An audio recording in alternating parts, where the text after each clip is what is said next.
Separated from his wife, facing strained relationships with his growing children, Carlos Hidalgo hit a pivotal moment in his agency life, to say the least, in 2016. After months of toiling with the decision, he ultimately walked away from the agency he'd successfully scaled for over a decade. Now the co-founder and CEO of Digital Exhaust, a data-driven and AI-enabled agency, Carlos's journey over the past 7 years has been anything but linear. It's included walking away from ANNUITAS, a highly regarded B2B demand gen agency he co-founded with his brother, restoring his family relationships and getting his life back into balance. Recognizing the misperceptions we often have around our careers and our identity. Even hitting the road, living and working with his wife as they traveled the country in an RV for months on end, to recently settling in a new part of the country with a new outlook on building an agency that fits the lifestyle he wants to choose for himself and his family. I believe you're going to find Carlos's story and the lessons learned, albeit hard ones, a refreshing encouragement for your own journey. I hope it's also a timely reminder to intentionally design your agency life with your top priorities at the top of your list. From all outside appearances, the agency was doing great. We were signing up brand name clients. We were growing. I was getting comments from colleagues of like, I'm seeing you guys everywhere. So, that part of the business, you could probably make the case was doing really well. But personally, I was an absolute train wreck. There's a little word that has big meaning called ego.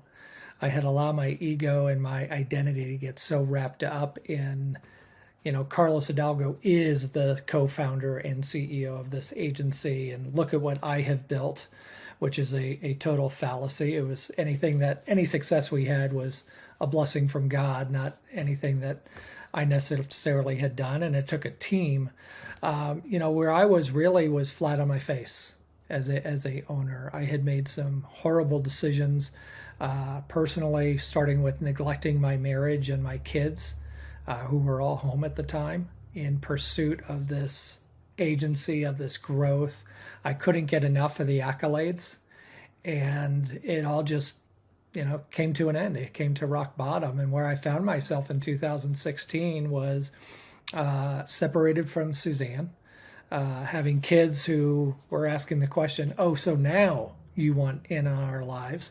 So I was struggling with that relationship, and just really humbled in a way that needed to happen in order to wake me up to what was truly important and get my priorities back in line. And it took me 10 months. It wasn't until October of 2016, because I kept trying to make it work within the context of that agency. And I finally came to the conclusion, through the help of a friend, that just said, I can't do this anymore. And I pulled the ripcord, literally. Called Suzanne that day. We were still separated at the time.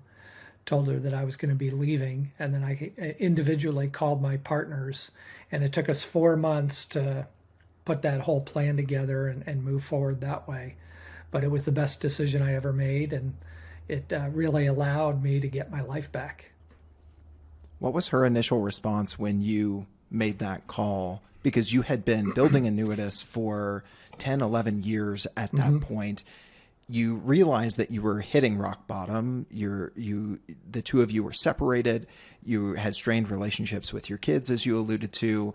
And you were like, well, I can do the things to make this work, but it's not going to be the big things. It's not going to be me stepping away from the agency. It's not going to be really making the big changes. But then you decided, I'm going to make a big change.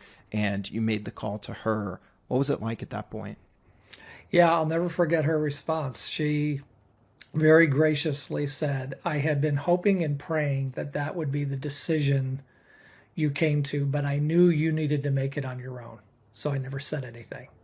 And I so appreciated that, because she had every right to make demands. She had every right to hang that over me and say, hey, if you want this back, then these things need to happen. And she never did that. And, partly because she knows me well enough, and also was very patient. But that was her response. And she said, I'm proud of you, and we will get through this. And also, it was never done for me as if I make this move, then my marriage will end up here. I knew I had to make it for me because I got sick and tired of living the way I was living. And I just needed to put all of that behind me. We talked in a previous episode with an agency owner, Shauna Knuckles, who hit a similar turning point in just burning out in running her agency. Hers was more health related. Yours is more personally and relationship focused. But I think there's a similar story here. I kind of want to ask, what were some of the warning signs? Well, you alluded to some of them already. You and your wife were separated. There are these very visible things with the relationship with your children. But you mentioned that it was also for you, like these are the external factors. These are the collateral damage in my family and relationships in pursuing success in an unbalanced way as an agency owner. But you mentioned like you yourself were also a train wreck. What do you mean by that? What's kind of the other side of that for you personally that you got there, and some of the things that other agency owners who may be getting out of balance should potentially look for? The warning signs were there long before we were separated. I just chose to ignore them. And I want to be very careful to say I chose to ignore them. It wasn't like they flew by and I was like, what was that? I made a conscious choice, and I'm embarrassed to say that I did. Some of those warning signs were, my family asking me, could you maybe leave your laptop at home on vacation? And me saying, absolutely not. Or my wife standing in my office saying, I'm begging you not to go on this trip because your kids need you. And I went anyway, because I just felt, well, I'm running this agency and my people need me and all these things. So all of that was there. To the question about where I was personally, so foundational to my life is my faith. And I walked away from that faith for a number of years. I wanted to run the show. I wanted to call the shots. I wanted to be the big guy. Like I said, the ego. And so I basically parked God on a bench and said, you know what? You stay there. I'm going to go do what I want to do. Well, when the foundation on which you've built your life is removed, everything now is shifting sand. And so I made some tragically moral choices. I started to become emotionally vacant. I'm a pretty emotional guy. My wife and I joke that I cry more than she does. And I just became stone. I had people who loved me, and even people who worked with me, begin to ask, like, "Are you okay? You're so angry." And I was. I mean, I had a short fuse, and so all of these things were building. And it wasn't until I fell flat on my face and was humiliated that I started to piece things back together and say, you know what? I've got to restore that foundation. Now, thankfully, I serve and believe in a very gracious and loving God who didn't say, hey, I'm going to remove all the pain of your choices, but I will restore you. And then bit by bit, he's been doing that. So I have been able to reconnect with that faith as the foundation of everything that I do.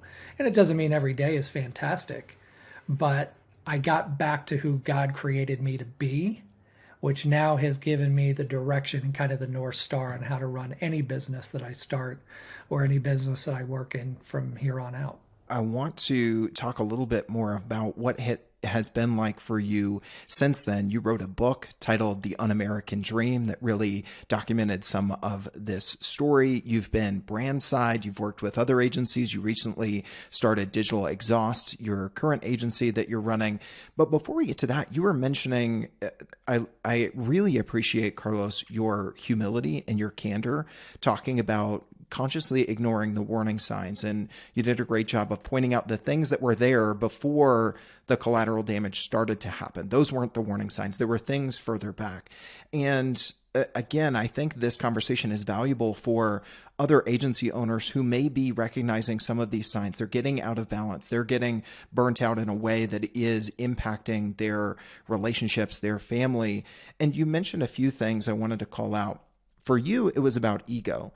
And you mentioned at the beginning that everything from the outside looked great. You were getting these accolades. The agency was growing. Revenue was up. But yet people were starting to notice that you were angry. Was that because there was this disconnect of I'm succeeding over here, but family life isn't going well, and that was frustrating to you? What do you think the tie-in between the ego and the anger was in that season for other folks maybe trying to look for some of the warning signs in themselves and in their own relationships?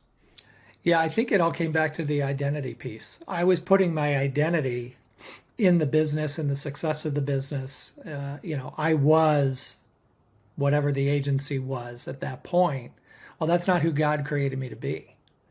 And so again, when you move off that identity, when you start to believe some of the fabrication and the lies that we will tell ourselves and that people tell us, well, that's a false identity. And whenever we're living in that false self, and for me, that foundation is, who did God create me to be, and what does my faith tell me that I am in the eyes of a loving Father? Well, if you're not living in that way, of course there's going to be a tension, an inner tension that you're fighting against. And so whether it was conscious or subconscious, there was a daily thing where I was trying to kill off that person that God created me to be, and it created this tension. And it came across in how I interacted with people. It came across in my writing. I one time had a colleague who said to me, you're kind of becoming the grumpy old man of B2B marketing. And I laughed and he laughed, but we talked about that after.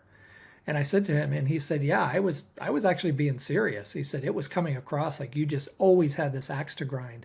And I believe fundamentally, it's part of what I write about in the book, we have put so much stock in what we do and our professions and our careers and our businesses, when in reality, that's the least interesting thing about us. And so if we're tying our identity to that, there's no wonder that there's going to be this tension and this butting of heads, if you will, internally. Because I don't think when we are remembered after we die, or when our family remembers us or gives a new eulogy, they're going to start with, here lies Carlos Hidalgo, co-founder of 2 agencies. It's going to be dad, husband, friend, a brother, sister. What do we want to be remembered as? And who were we created to be, which then gets into purpose. If I can't understand who God created me to be, I'm going to falsely identify my purpose. And I spent every day in that agency chasing a false purpose, which was really just proving everybody wrong who told me I would never amount to anything. That's a pretty lousy purpose. I only took one course in psychology in college, but it's always been an area that's fascinated me. And I've remembered this term of cognitive dissonance. If you think or believe something, but you're acting in a way that's not in accordance with that, there's only so long that you can mentally deal with that. And for you, it was, this is my worldview, this is my faith, this is what I believe, but I'm parking that, I'm removing that, and I'm acting in this way, but deep down I still believe that. You can only go so long, whatever that cognitive dissonance is for you in what you believe versus the way that you're acting. Now, I know that, Carlos, you've been outspoken about your story. You talked about, you tried to make some little tweaks, some little changes. It really, for you, you had to step away from the agency that you built.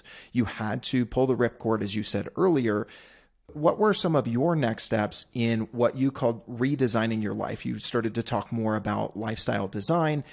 For other agencies who maybe say, man, I'm feeling these strained relationships. I'm seeing some of the warning signs of heading down a wrong path as an agency owner and entrepreneur.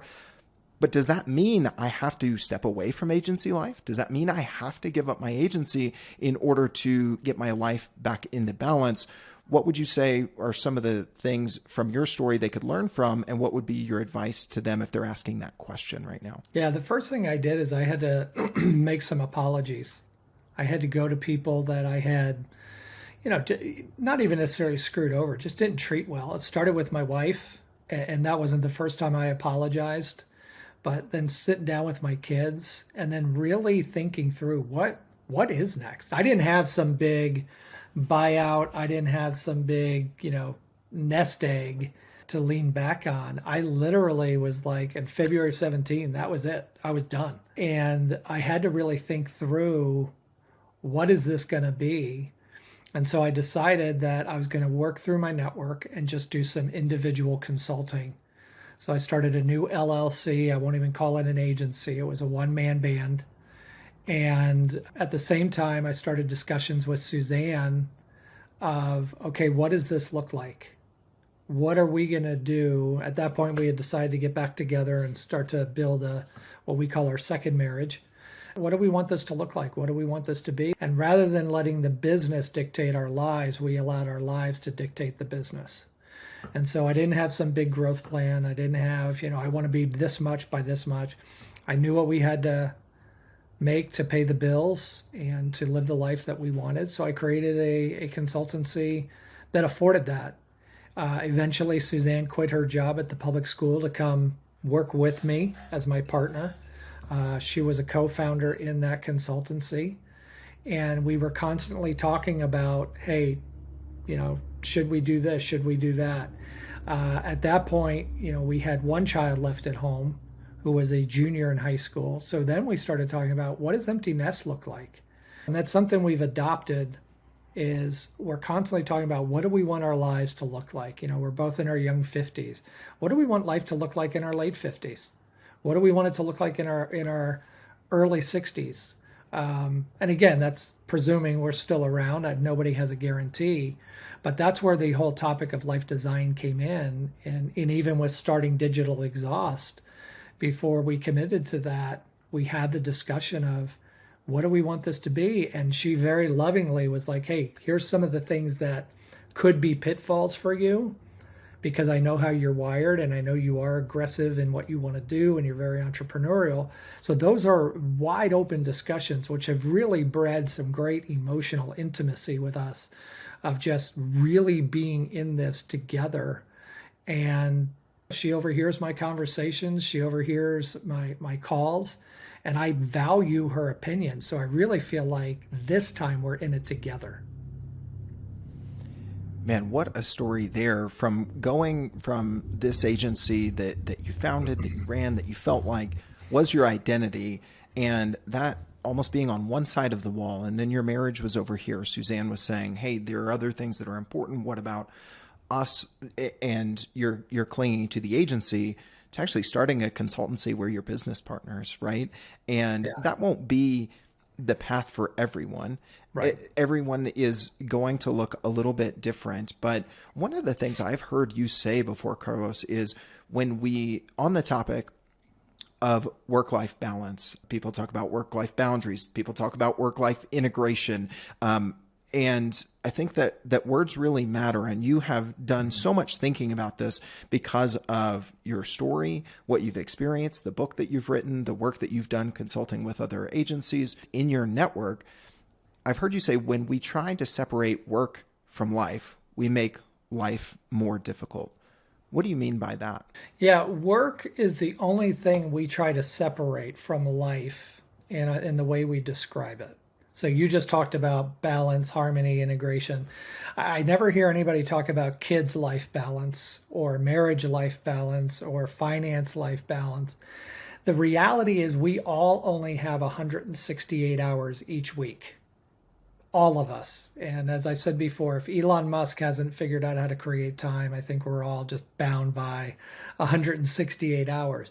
Included in that 168 hours is our family, the way we take care of ourselves, if we exercise or do hobbies, our kids, if we have them, our other commitments outside of things. Oh, and there's this little thing called work. And so what I mean by that is, when we try to make work separate, what we actually do is we give work a preeminence in our lives, as if everything else in our life should then revolve around work, because we're saying it's work first and then life. And then I saw this thing on LinkedIn where, like, oh, I'm going to blow everybody's mind. It's life-work balance. I'm like, no, it's still 168 hours. So that's why I don't believe in balance at all. I believe in defining boundaries in our lives around those things that we value, and work should be one of those. We should value our work. But I don't care if you're running an agency, I don't care if you're working for someone or you're running a company. Put a boundary around your work, which allows you to bring the best of yourself to that.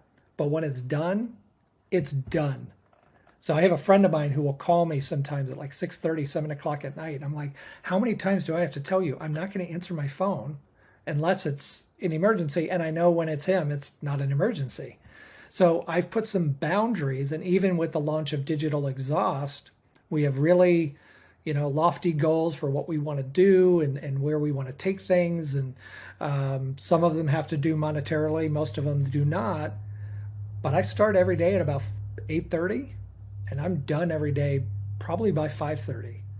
And there may be a slack here and there every once in a while, but even with that, if I have to tend to something, Suzanne and I were out the other night. I was playing phone tag with a potential partner, and it was at 6 o'clock, and he called. Now he's 2 hours behind me. Before I even answered, I said to Suzanne, "Hey, we've been playing phone tag," and she knew exactly who I was talking about. She was like, "Go ahead and take it." And what she will tell you is it's just nice to be part of the conversation versus me moving ahead and deciding what's going to happen. So yeah, back to the whole work life thing. It's life. Figure out where work fits and then put the same boundaries around all those things that you value. Yeah, it's about the prioritization, and I think you said preeminence that we give it. So strategically, instead of putting work next to life on the same level and then kind of drawing the line in between and figuring out the things that roll up, you're saying strategically, mentally look at life as the top level, and work is one component of that. And just that strategic change in our mindset can lead down to some differences. And you alluded there to some tactical things that you've done, communicating about your working hours with your partners, with colleagues, with your wife. I think most importantly for your story, not everybody's going to be in the same family situation, but I think you can take those concepts of opening up and talking about those boundaries with the people who are important to you. And those might just be your coworkers, right? Yeah. What else, what other things come up for you, Carlos, as you're having one-to-one conversations with other agency owners who are entrepreneurially minded? It's not like you moved to the mountains and became a hermit to, solve this unbalance in your life. You're still pursuing entrepreneurial endeavors. You've got a new agency, but things look different. What are some of the tactical things that flow out of that strategic mindset shift that you talked about, in addition to some of the things we've already touched on, like communication, working hour, boundaries, those sorts of things? Yeah, I think it's just a commitment to this is how I want to live. And I think the first step, anybody who's listening, is really take time. And if you have a partner, talk about and write down, this is the kind of life that we want. I was on a call earlier today, and I said, here in the Adirondacks where I live, I said, when it's hunting season, most of my days end at 2:30, 3 o'clock, because I want to be out in the woods. And once daylight savings happens, it gets dark here at 4:30. So I only have a little time, but I alter those days to afford that. So do you want to travel? Do you want to work 4 days a week? Do you only want to make $1 million a year so you can have time to do other things? We get so caught up in, well, society says this, and we got to do this, and we got to. Do you? I mean, you know the story, Logan. You were in our house in Colorado at one point. We sold that house and we moved into an RV for 9 months. And the number of people who were like, "Oh, I would love to do that," and my response is always the same: why can't you? So if you want to start an agency and say, hey, I know that if I only bill $750,000 a year each year, I'm going to live a great life, and it's going to afford me the opportunity to spend time with my kids, spend time with my wife, go see new places, do new things, then do it. And just say that's our goal. Every year, $750K. And you know what? We're going to work hard while we're working, but life is so much more than all of that. So work so that you can live, don't live so that you can work. And I think it's just a commitment to those principles and not letting other people dictate what you should be doing or how you should be doing it. Success should be defined by you. And if you have a partner, a wife, a husband, it should be defined by both of you. And those are the only two that really matter. I think if every agency owner or aspiring agency leader listened to that, then they would be on the right path, as you're saying there, Carlos, because often we look at the competition, we look at, hey, just what would aggressive growth look like? And then we let that dictate what our life looks like. And right. Some folks may flip that around and say, what do I want my life to look like? And then what do I want my business to look like? That's going to look drastically differently. Like you said, some people may say, hey, I want a $750,000 a year agency. Other folks may still say, I want to build something to 5, 10, 20 million. Okay, kudos to you, but it's different getting there when you've made the decision to think about, what do I want my life to look like? And then how do I want to build my agency and my work to support that? And so the answers will be different for folks, and it will be different for folks in different seasons as well. But the power is in asking the question first. What do I want my life to look like? And then what do I want my work to look like? So I think it's just great that we're keying in on that, because the name of this show is Agency Life. I'm glad you talked about the seasons, and you're spot on, so I won't talk about that. If your goal is a 10, 20, $30 million agency, let me say this. If you have a partner, wife, husband, whatever, you make sure they're aligned with that. Because I hear all the time these owners talk about the sacrifice. If you don't have the buy-in from the people that are affected, they're the ones that are sacrificing, and you just become selfish. And I say that as somebody who did that. So I think that's an important delineation. Very solid point, because a big part of our life is those relationships and those key close relationships. And I think that's evident in your story, both in the hard times that you hit and the mistakes there, and also as you put it, the redemption and the change that has happened since then. You know, one thing that we didn't touch on in part of your story is that you co-founded your agency, ANNUITAS, with your brother. So maybe we could spend just a couple of minutes talking through, for anybody listening to this, it's not uncommon in the agency space to have business partnerships with your family members, with even close friends and folks in your network that are more than just business acquaintances. And so I wonder if you could just speak to that a little bit, whether they're hitting a spot like you hit, or just trying to deal with the stressors of balancing relationships in and around the agency. Any advice or learnings you would share based on that experience? Yeah, I think you have to really draw those lines. Business is business, personal is personal. It's my brother ended up departing the agency several years before I did, and he was very outspoken. Said, "I do not want to ride this growth thing. I'm not willing to give what it takes." And so he left, and he's doing coaching now and advising, and he just realized that it wasn't for him. And I admired that he had that understanding of, hey, this isn't for me. This isn't what I want to do. Or this is what I signed up for. And so I think you have to be really clear. I also think you have to really define your swim lanes. You know, when I started here, when I co-founded with Digital Exhaust, one of my closest friends is my partner. And he and I are constantly talking about swim lanes. Even just the other day, we were trying to work out calendars, and we were like, wait a minute. There's two of us. We do not both need to be on every call. It's a bad use of time. We trust each other implicitly. So take notes and we'll brief. And so even having those little conversations is so important. And also with the understanding that, hey, he's not going to do things the way I do every time, because he's him and I'm me, and vice versa. But what we have realized is there's a lot of goodness and learning in a different perspective. And then lastly, the thing that we're very cognizant of is just showing the gratitude for each other. So he created our entire website and did a phenomenal job. I want to make sure he knows how much I appreciate that. And so even sometimes towards the end of the day, we'll just shoot each other a Slack. Hey man, thanks for all the work that you're doing.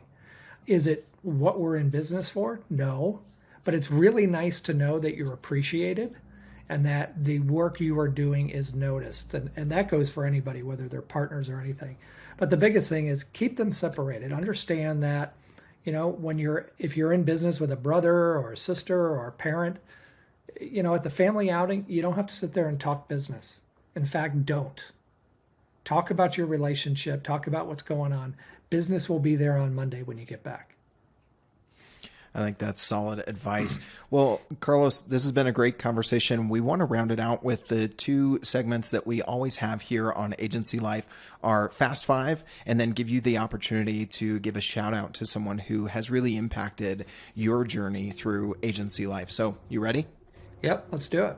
All right. So the first one, if someone gave you $10K a month right now to spend any way you could for digital exhaust, no strings attached, what would you do with that added investment into the agency right now? I would put it some towards software development, some of the things that we're working on for our clients. And then the other part I would put into our marketing efforts as a way to bring some clients to us. I love that. We talked in episode 2 of this show all about a small agency that has put a lot of effort into YouTube and video. And I love to hear more agency owners talking about not being the cobbler's kid with no shoes, as it often goes with agencies trying to market their own business. All right. Number 2, what are your all-time favorite business books that have impacted you as an agency owner the most, Carlos? I love anything by the Heath brothers about change, anything about the Challenger sale by Brent and Pat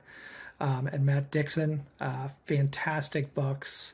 And then Ram Sharon and Larry Bossidy once wrote a book on the discipline of getting things done, and those have always been my go-tos. And I actually have Switch here by Chip and Dan Heath that I reference often. It's notated, it's underlined, and I absolutely love that book because I think it's something that every business leader will face, is how to manage change. Really good call outs. Number 3, I think I know where you're going to go with this, but maybe you have something more specific or something different. Carlos, what's one mistake you've made in running your agency that you'll never forget? Yeah, it was just putting my identity into the agency and tying myself to that in a way that was so unhealthy. And I will never, ever do that again. And part of that is not that I'm so great, I'll never follow that trap again.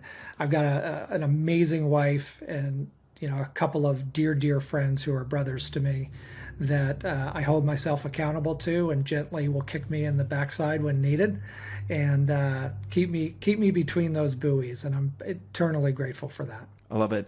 All right, rounding it out with 4 and 5, Carlos, what's the hardest part about agency life in your opinion? I think for any business owner, whether it's an agency or otherwise, is the temptation to always be dwelling on it and think through it. You have those times where you wake up at night and now you're running pipeline in your head, or you're remembering something that you forgot to do, and it's shutting it off. And especially when you love who you're doing it with and what you're doing and what you're building, it's exciting, it's exhilarating, and it does feed part of you, that how you were wired. But what I have found is there's a lot of health in shutting it off, because it allows me to come back refreshed and energized. And so it's one of the reasons that when I run, I don't run with headphones, is it allows me to just think and process over an hour, and it kind of allows that whole thing, that nervous energy, to get out, and then I'm able to shut it off after 5:30. Great stuff. All right, we're going to round it out on a positive note. Number 5, what's the best part about agency life, Carlos? The best part is especially now, is who I'm doing it with. My partner, Tracy, like I said, he's like a brother to me, a kindred spirit. I've had over a decade relationship with him, and being able to do it with him, being able to do it, have my wife be my chief advisor, because she hears so much of what we're doing and the path we're taking. I just love it. And when we started this, I kept saying over and over, I want to do cool things with cool people that I love and respect. And, here we are, and I'm getting to do that. And that's the thing I love the most. So good. So good. All right. Speaking of good, we want to give you an opportunity to give a good shout out. Who is someone who has really impacted your journey in agency life, Carlos, that you want to give a shout out to? Yeah, one of my dearest friends and mentors, Jim Woodcock. Jim was he was an advisor to us at ANNUITAS. He joined us as our chief operations officer. Just had the joy of talking to him again last Friday. And Jim has been a mentor, a guide, has shared his wisdom and experience with me on a personal level, on a business level. And I'm just so immensely grateful for his friendship and his mentorship and the impact he's had on my life. It's been really, really profound. Well, Carlos, that's a great point to end it on, as we always do here on Agency Life. And last question for you. If there are other agency owners who want to stay connected with you as a peer, they want to learn from your story, maybe they want to get a copy of The Un-American Dream, what would be the best ways for them to stay connected with you? Yeah, for The Un-American Dream, you can just go to Amazon and purchase that. Or you can connect with me on LinkedIn. And if you want to get a little more personal, connect with me at carlos@digitalexhaust.co. Be careful, your browser or your email may automatically put in the .com, but it's .co. Carlos, thank you so much for your humility, your candor in sharing your story, in giving some advice on what has come from that and how you've been able to find a path out of, the turning point that you hit as an agency owner that could have gone a different way, that could have had not the ending and the rest of the story that it did have. But I'm so thankful for that and thankful that you shared it with us today. So appreciate you spending time with me and glad we got to record one of our many great conversations, my friend. Yeah, likewise, Logan. Thanks for having me. Really appreciate it.